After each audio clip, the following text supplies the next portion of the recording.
présenté. Maintenant attendons, il dit qu'il va se prononcer après on verra. ndaje bi Ousmane Sonko daje ak président Embalo nan nga ko jàngatee coow moom bëri na si kii moo ko saaku kii moo ko saaku di leen dem Alioune Tine wax def ay leeral gannaaw bi Madiambal Diagne waxee woon Embalo tamit wax waaye wax ji bëri na si mais de manière concrète nan nga jàngatee ndaje boobu.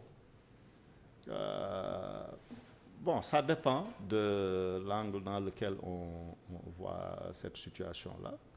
Je pense que Ousmane Sonko, ça lui donne une autre dimension.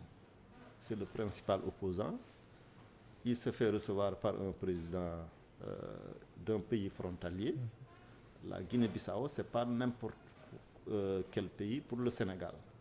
On a vu avec les imbrications, le MFDC, la Casamance, etc. et tout. Donc ça lui donne une autre dimension. Ça lui donne une autre envergure. Donc c'est une très bonne chose pour lui. Je pense que aussi, sans l'accord du président Macky Sall, cette audience-là n'aurait jamais eu lieu. Bon, ça veut dire que peut-être que tous les deux, on ne sait pas, parce qu'en politique, il ne faut jamais dire jamais. Bon, peut-être qu'il y a quelque chose qui pourrait se préparer, quelque chose qui pourrait avoir lieu. Et on dit que c'est Ousmane Sonko qui est le demandeur, ça veut dire que lui aussi, il cherche à avoir peut-être à faire la paix avec le président, on ne sait jamais, parce que c'est pas fortuit. Bon, Alioune Tine nee na Embalo moom moo ko contacté bëgg na bu ñëwee Sénégal rencontrer Ousmane Sonko. Bon, contrairement à ce que Madiambal Diagne avait dit. Donc où est la vérité? Bon, mais je pense que dans tous les cas, c'est une bonne chose, comme je dis. C'est-à-dire tout ce qui peut concourir à faire en sorte que il y ait la paix dans ce pays-là, je pense que c'est une excellente chose. Et être opposant, ça n'empêche pas que les gens puissent se parler. Je pense que c'est peut-être un premier pas. Parce que moi, je n'exclus rien en politique. Excluro ëllëg président Macky Sall ak Ousmane Sonko ñu toog wala mu recevoir ko quelque chose comme ça. C'est pas impossible. Mais ñoom ñaar bu ñuy gis li presse bi ñoom li ñuy wax ci kanam presse bi en tout cas day mel ni nekkatuñ sax ci adversité politique mais day mel ni inimitié moom moo nekk seen diggante ñoom ñaar parce que boo wax day mel ni ñoom ñaar fu mu toll nii duñu jaaroo taal comme ni ñu koy waxee ci wolof. Oui, pour yow est-ce que loolu mën na wuteeg beneen réalité bu nekk suuf. loolu moo warul nekk c'est-à-dire on est en politique on est des adversaires on n'est pas des rivaux on n'est pas des ennemis. Donc, dans les démocraties qui se respectent, mais le principal opposant, il est reçu par le chef de l'État. Le président, il peut, sur une question essentielle, les opposants, mais dans ce cas précis, est-ce que de nos parce qu'il y a beaucoup de contentieux, il y a eu l'affaire Adji Sarr, les événements de mars, am na tamit yenn cadre yi ñuy teg ci Ousmane Sonko pas président Macky Sall directement mais ay ñu ko jege di wax yenn cadre yi ci Ousmane Sonko naan nangam la Ousmane Sonko tamit de l'autre côté muy wax ne président daf koy complot daf koy nangam est-ce que cadre yooyu du jógee d'une part comme de l'autre nekkul luy gën a compliquer mbir yi. Non Diallo man daal lu ma jàpp c'est-à-dire soo xoolee aboutissement diggante président Macky Sall ak Idrissa Seck diggante président Macky Sall ak Pape Diop ak ñeneen opposants tu te dis que tout est possible en politique. Idrissa Seck bi ñu ko nommé président du conseil économique social, ça a surpris tout le monde. ñun ñëpp la bett. Personne n'y attendait. Ça veut dire que affaire boobu ça ne s'est pas fait brusquement. Avant loolu ils ont dû certainement juste au lendemain de la présidentielle gisee di waxtaan ci suuf. Donc moi je n'exclus rien. li am diggante président Macky Sall ak Idrissa Seck ak diggante moom ak Pape Diop mën na am diggante moom ak Ousmane Sonko là par exemple on voit qu'il y a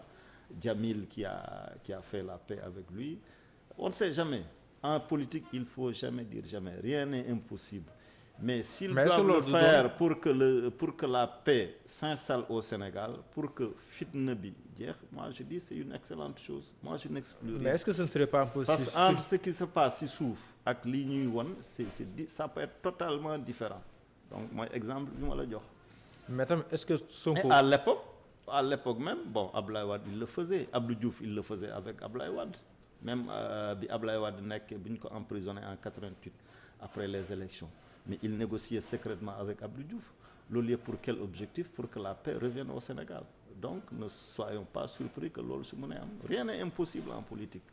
et je dis que tant mieux su fekkee war nañ ko def pour jàmm ji ñëw ci Sénégal parce que dara jaru ko Sénégal moom moo nekk au-dessus de tout Sénégal moo ñu sut moo sut ñëpp donc dañ war a def lépp lu nga xam ne day tax jàmm ji nekk fii ñu aar Sénégal sàmm ko. mais loolu mooy est-ce tax ñu que mucc. politiquement ça ne serait pas un peu suicidaire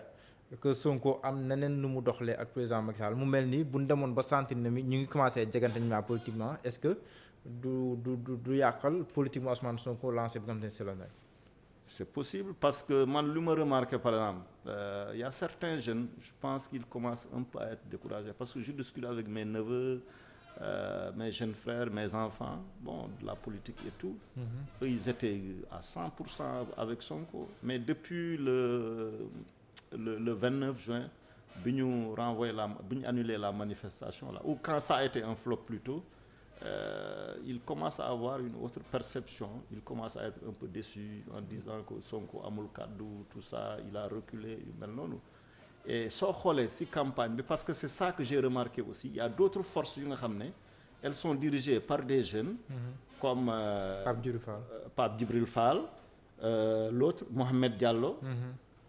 ak ñoom Abdourahmane Diouf un peu moins jeune mais tu vois de plus en plus les jeunes ils pensent à ces coalitions là et ils commencent à les écouter donc ñooñ aussi mën nañ wàññi doole Pastef donc man loolu laa seetlu temps yi donc est-ce que tamit amul leneen lu doole comme maanaam moom da nga ko jàppoon comme kii prôné ce qu'on appelle l'anti-système ñu gis ne même coalition bi bokk moom am na si ñoo xam ne nii kenn mënu leen génne si système bi comme ni koy waxee de manière triviale loolu itam est-ce que bokkul si koy gàllankoor wala loolu c'est une nécessité politique boo xam ne ni lu ñu mën a comprendre la oui c'est-à-dire moom bu xam nga il est en apprentissage parce que yàggul sur le terrain politique je pense qu'il n'a même pas 10 ans peut-être 6 ans 2014 ak léegi voilà donc ça fait à peine 8 ans donc il est en train d'apprendre au début il était très radical bon il était contre tous les anciens présidents et tout on lui prête même certaines déclarations en disant que les anciens présidents on devait les pendre les fusiller et tout après il est revenu à de meilleurs sentiments dem gisi ak Ablaye Wade waxtaan ak moom et tout jël fa ay conseils donc au fil du temps il se rend compte que il peut pas faire cavalier seul mënul dem moom rek il est obligé de composer avec les autres forces d'être plus réaliste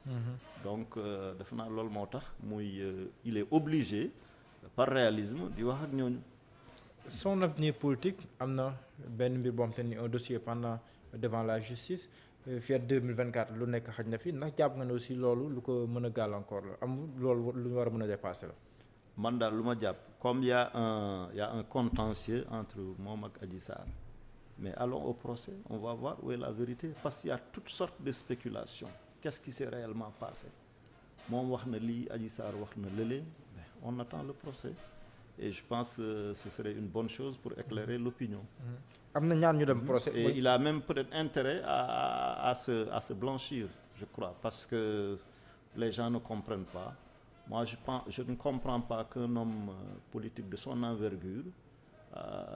que mu am couvre-feu bien qu'il soit député bien que il soit autorisé à sortir je pense que pour l'exemple il aurait pu rester chez lui et comme le disait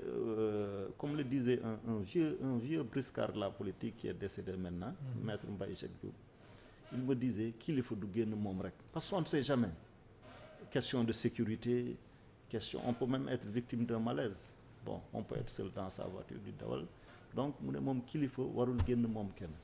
donc je pense que il y a un ensemble de faits yu nga xam ne peut-être que c'est des leçons qu'il va retenir s'il veut vraiment être président de la République et c'est comme ça aussi parce qu'il sait que de l'autre côté on ne va rien lui pardonner donc il devrait faire preuve de beaucoup plus d'attention de beaucoup plus de retenue bon moi je veux que le procès ait lieu ñu xam exactement ce qui s'est passé d'accord parce que les gens ont besoin de savoir lui il a besoin de se blanchir